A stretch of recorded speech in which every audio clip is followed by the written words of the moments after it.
আসসালামু আলাইকুম। Easy learning for জুনিয়র্সের পক্ষ থেকে সকলকে শুভেচ্ছা ও স্বাগতম। আজকে আমরা অষ্টম শ্রেণীর ডিজিটাল প্রযুক্তি এই বিষয়টির তৃতীয় অধ্যায়ের সেশন 3 নিয়ে আলোচনা করব। তো ভিডিওটি শুরু করার পূর্বে তোমাদেরকে জানাচ্ছি, তোমরা যদি আমার চ্যানেলে নতুন হয়ে থাকো তাহলে অবশ্যই চ্যানেলটিকে সাবস্ক্রাইব করে দিবে। আমাদের সেশন 3 এর শিরোনাম হচ্ছে নাগরিক এবং ই কমার্স সেবা উদ্যোগের পূর্বশর্ত। আমরা কিন্তু এর আগের সেশনগুলোতে ই কমার্স কি এবং ই কমার্সে কোন কোন সেবাগুলো আমরা পেয়ে থাকি তা কিন্তু দেখেছি। তো এই সকল সেবা পাওয়ার জন্য যে পূর্ব শর্তগুলো রয়েছে সেগুলো এই সেশনে আমরা দেখব। কার জন্য এবং কোথায় কি চাহিদা তা বিবেচনা করে সেবার উদ্যোগ শুরু করতে হয়। এই যে কার জন্য এবং কোথায় কি চাহিদা বলতে আমরা বুঝি টার্গেট গ্রুপ ও প্রেক্ষাপট।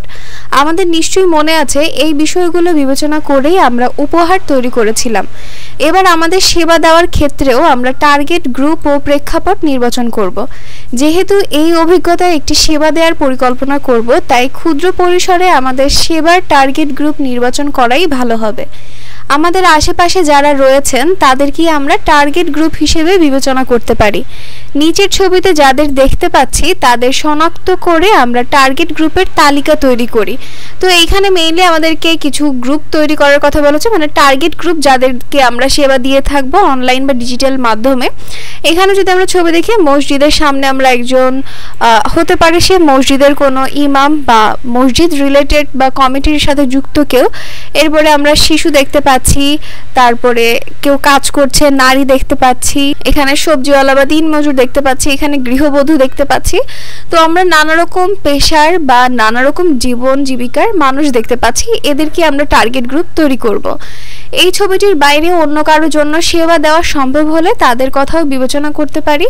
এবার আমাদের টার্গেট গ্রুপের নামগুলো আমরা লিখি। তো টার্গেট গ্রুপের নামগুলো আমরা এই সকল বক্সের মধ্যে লিখব। চলো আমরা কিছু টার্গেট গ্রুপের নাম দেখে আসি।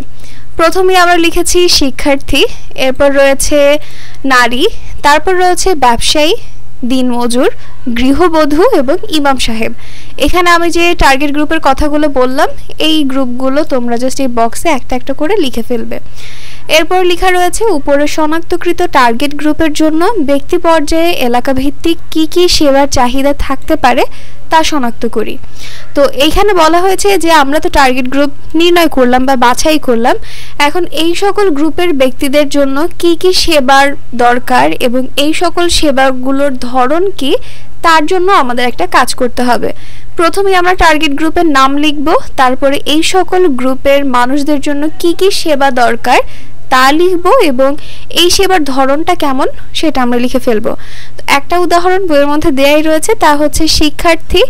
আর এই গ্রুপের জন্য যে সেবাগুলো দরকার তা হচ্ছে খাতা, কলম, পেন্সিল এবং এই ধরনটা মানে এই সেবার ধরন রয়েছে ই কমার্স, মানে আমরা ডিজিটাল মাধ্যমে কিন্তু এই সকল জিনিসপত্রগুলো কেনাকাটা করতে পারি, তার জন্য কিন্তু ই কমার্স দেয়া রয়েছে।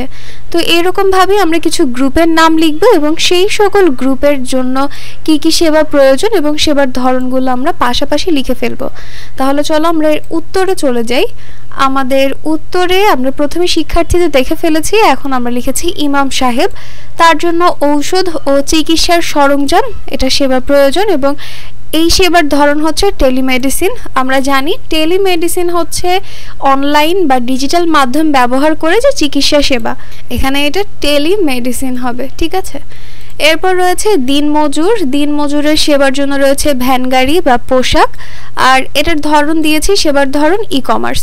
এরপর রয়েছে গৃহবধূ, এর সেবা প্রয়োজন তা হচ্ছে স্বাস্থ্য সেবা বা প্রসাধনী, সেবার ধরন হচ্ছে ই কমার্স। নারীর ক্ষেত্রেও কিন্তু সেম দিয়েছি, তার সেবা প্রয়োজন হচ্ছে স্বাস্থ্যসেবা, প্রসাধনী এবং তার সেবার ধরনটা হচ্ছে ই কমার্সের আওতায় পড়বে। তো এইভাবে কিন্তু আমরা 3.6 যে ই কমার্সের শ্রেণীকরণ এই ছকটা পূরণ করে ফেলতে পারি। তারপর লেখা রয়েছে এখনকার সময়ে নাগরিক ও ই কমার্স সেবার একটা শক্তিশালী মাধ্যম হলো সামাজিক যোগাযোগ প্ল্যাটফর্ম। যে কোনো সময় যোগাযোগের জন্য প্রত্যেক প্রতিষ্ঠান নিজস্ব একটা পেজ রক্ষণাবেক্ষণ করে। সরকারি বা বেসরকারি প্রতিষ্ঠান এমনকি ব্যক্তিগত পর্যায়েও সামাজিক যোগাযোগ মাধ্যমে গ্রাহক পর্যায়ে সেবা দেওয়া হচ্ছে। একজন ব্যক্তি কততম টিসিভি বা সময়, মানে টিসিভি এর ফুল ফর্ম হচ্ছে টাইম, কস্ট এবং ভিজিট, সাপেক্ষে একটা সেবা নিতে পারবে সেদিক বিবেচনা করা হয়। এজন্য যে কোনো প্রতিষ্ঠান তাদের সেবা পরিকল্পনায় এই দিকটি বিশেষ বিবেচনায় রাখে।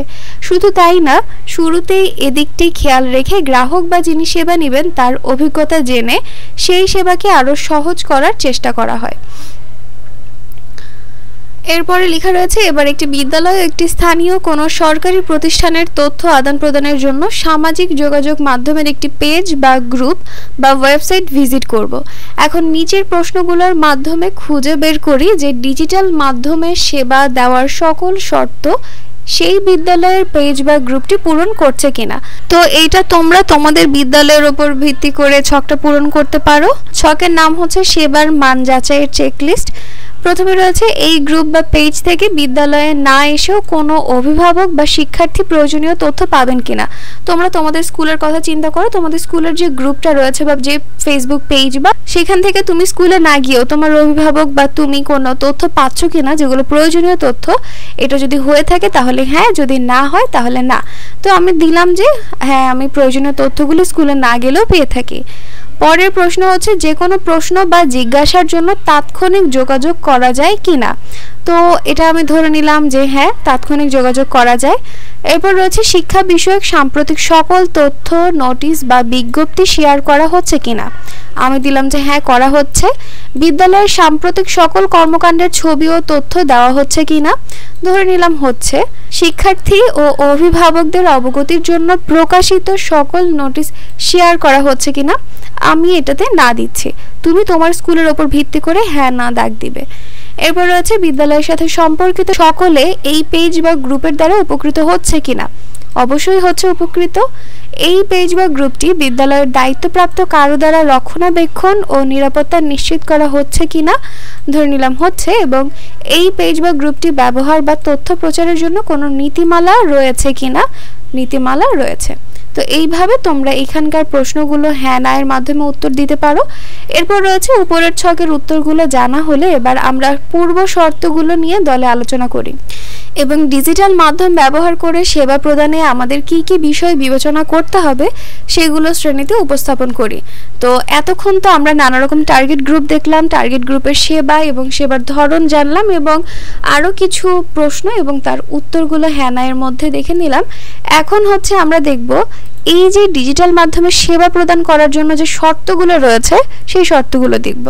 এখানে লেখা রয়েছে ডিজিটাল মাধ্যম ব্যবহার করে সেবা প্রদানের পূর্ব শর্ত। তাহলে চলো আমরা এর উত্তরটা দেখে আসি। তো প্রথমেই আমরা লিখেছি টার্গেট গ্রুপ ও প্রেক্ষাপট নির্বাচন করা। পরে লিখেছি টার্গেট গ্রুপের জন্য ব্যক্তি পর্যায়ে এলাকা ভিত্তিক কি কি সেবার চাহিদা থাকতে পারে তা শনাক্ত করা। পেজ বা ওয়েবসাইট প্রাপ্ত সেবার প্রয়োজনীয় তথ্য পাওয়ার নিশ্চিত করা। পেজ বা ওয়েবসাইট দ্বারা কেউ উপকৃত হচ্ছে কিনা নির্ণয় করা। এবং সর্বশেষে দিয়েছি ডিজিটাল সেবায় দায়িত্বপ্রাপ্ত ব্যক্তিরা তথ্যের রক্ষণাবেক্ষণ ও নিরাপত্তা ঠিক মতন করছে কিনা। তো এই হচ্ছে ডিজিটাল মাধ্যম ব্যবহার করে সেবা প্রদানের যে পূর্ব শর্তগুলো তা তোমরা এখানে লিখে ফেলবে। তাহলে এই তো সেশন 3 এর কাজগুলো আমরা দেখে নিলাম। পরবর্তী ভিডিওতে আমি তোমাদের সেশন 4 ও 5 এর যে কাজগুলো রয়েছে সেই সকল কাজের উত্তরগুলো দেখিয়ে দিব। তো আজকের ভিডিওটি এই পর্যন্তই। ভিডিও যদি তোমাদের কাছে ভালো লেগে থাকে তাহলে অবশ্যই সাবস্ক্রাইব করে দিবে এবং পাশে থাকা বেল আইকন বাটনটি প্রেস করে দিবে। তো আজকে এই পর্যন্তই। আল্লাহ হাফেজ।